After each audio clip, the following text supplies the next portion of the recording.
সোমবার আইন মন্ত্রণালয় প্রজ্ঞাপন জারি করে আন্তর্জাতিক অপরাধ ট্রাইব্যুনালের চিফ প্রসিকিউটর মোহাম্মদ তাজুল ইসলামকে সরিয়ে মোহাম্মদ আমিনুল ইসলামকে নতুন চিফ প্রসিকিউটর হিসেবে নিয়োগ দিয়েছে। মোহাম্মদ আমিনুল ইসলাম বিএনপির প্রয়াত চেয়ারপারসন বেগম খালেদা জিয়ার আইনজীবী হিসেবে পরিচিত।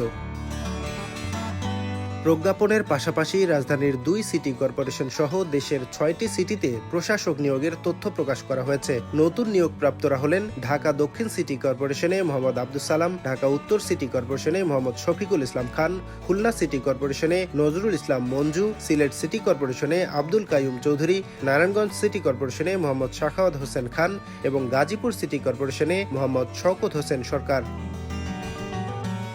প্রজ্ঞাপনে বলা হয়েছে, কর্পোরেশন গঠিত না হওয়া পর্যন্ত বা পরবর্তী আদেশ না দেওয়া পর্যন্ত তারা পূর্ণকালীন প্রশাসক হিসেবে দায়িত্ব পালন করবেন। এছাড়া গৃহায়ন ও গণপূর্ত মন্ত্রণালয় পূর্ববর্তী অন্তর্বর্তী সরকারের উপদেষ্টাদের সরকারি বাসভবন ছাড়ার নির্দেশনা দিয়েছে। সাবেক প্রধান উপদেষ্টা ডক্টর মোহাম্মদ ইউনূস 28 ফেব্রুয়ারি যমুনা সরকারি বাসভবন ছাড়বেন। স্থানীয় সরকার বিভাগের অতিরিক্ত সচিব আকনুর রহমান জানিয়েছেন, আইনি দিক যাচাই না হলে এ বিষয়ে বিস্তারিত বলা সম্ভব নয়। ডেস্ক রিপোর্ট, দৈনিক দৃষ্টি।